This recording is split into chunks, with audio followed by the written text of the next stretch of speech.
कहते हैं पति पत्नी के रिश्ते में जो सबसे मूल चीज़ होती है वो है विश्वास। जब सात फेरे इंसान लेता है हमारे हिंदू धर्म में, तो उसमें कई सारे वादे किए जाते हैं, कई सारे रस्में निभाई जाती है, जिसमें एक कस्में भी होती हैं कि कभी कोई बात होगी सुख दुख में तो एक दूसरे के साथ रहेंगे, कोई भी अगर बात होगा तो एक दूसरे को शेयर करेंगे, कभी पराए पुरुष पराए औरत की ओर हम लोग नज़र उठा के नहीं देखेंगे। ऐसे तमाम वादे चलते हैं। बावजूद इसके आजकल शक की बीमारी दाम्पत्य जीवन को तबाह कर रही है। एक ऐसा ही मामला आज आपको बताता हूँ जहाँ पर एक हंसता खेलता परिवार पूरा का पूरा तबाह हो गया, वो भी एक शक के चलते। मामला सामने आया है छत्तीसगढ़ के गौरेला पेंड्रा मरवाही जिले से, जहां पर एक परिवार रहता था बढ़िया से, उन दोनों की हंसी खुशी ज़िंदगी चल रही थी।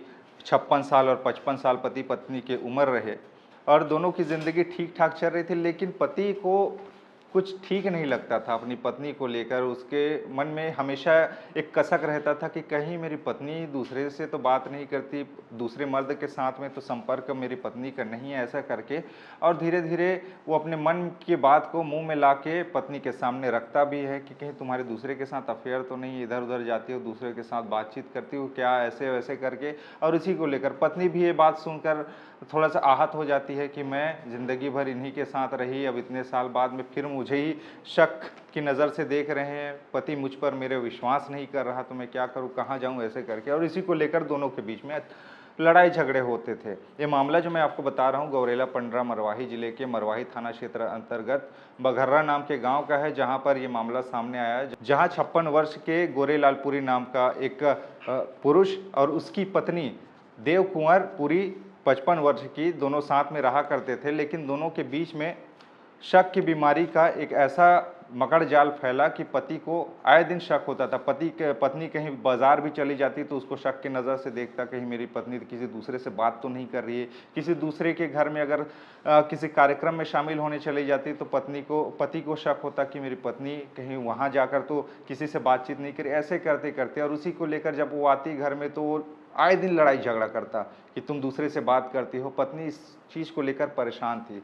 और 17 फरवरी को एक ऐसा ही मामला जब सामने हुआ, गांव में ही पड़ोस में छठी का कार्यक्रम था। महिला अब बुलाने पर गई, उसके घर में छठी के कार्यक्रम के न्योते के बाद, निमंत्रण के बाद में उसके घर में वो कार्यक्रम अटेंड करके लौटी। लेकिन उसका पति गुस्से में था कि तुम उसके घर में गई हो, उसके घर में मेहमान आए हो, उनसे तुमने बातचीत की, तुम्हारा अफेयर उनके घर में मेहमान आए हो उनके साथ में है। पत्नी बार बार समझाने के बाद भी तुम कैसे बात कर रहे हो, मेरा किसी से अफेयर नहीं है, तुम बार बार शक की सुई ऐसा क्यों लाते हो, कभी बाजार जाओ तो शक करते हो, ये वो ऐसे करके दोनों के बीच में विवाद चला। लेकिन ये गुस्सा महिला का शांत नहीं है, वो लगातार प्रताड़ित हो गई थी। बार बार वो शक की बीमारी उसके पति के मन में था और बार बार प्रताड़ित करता, बोलता, और इसी से वो परेशान रहती। और एक दिन, उसी दिन 17 तारीख को ही, 17 फरवरी 2025 की हुई, वो महिला गुस्से में थी क्योंकि वो छठी के कार्यक्रम से लौटी थी। और उसके बाद में उसके पति ने उस पर आरोप लगा दिया कि तुम दूसरे मर्द से बातचीत करती हो, वहाँ से बातचीत करके आई हो, ऐसे करके। पति गहरी नींद में सोता है उसी दिन, और गुस्से की आग उस महिला के मनोमंदिर में बस जाता है। और उसके बाद में घर में ही रखे एक कुल्हाड़ी को उठाकर उसके सर पर 2 बार वार करता है, जिससे उसकी मौत हो जाती है गोरेलाल पुरी की। जिसके बाद महिला खुद हत्या करने के बाद थाने में चली जाती है कि मैंने अपने पति की हत्या की है, ऐसे करके, और जाकर सरेंडर भी कर देती है। उन्होंने बताया कि उनके पति जो है उनके ऊपर लगातार चरित्र शंका करते थे, किसी से भी बात करने पर उनको टोका टाकी करते थे। इस बात से व्यथित होकर के उन्होंने टंगे से उनके ऊपर वार। यानी कि आजकल का प्यार इस ढंग का हो गया है जो शक की बुनियाद पर टिका है, विश्वास अब नहीं के बराबर है और शक ज़्यादा गहरा होता जा रहा है, और जिसके चलते ज़िंदगियां बर्बाद हो रही हैं, किसी की ज़िंदगी ही चली जा रही है। ऐसे ये मामले हैं।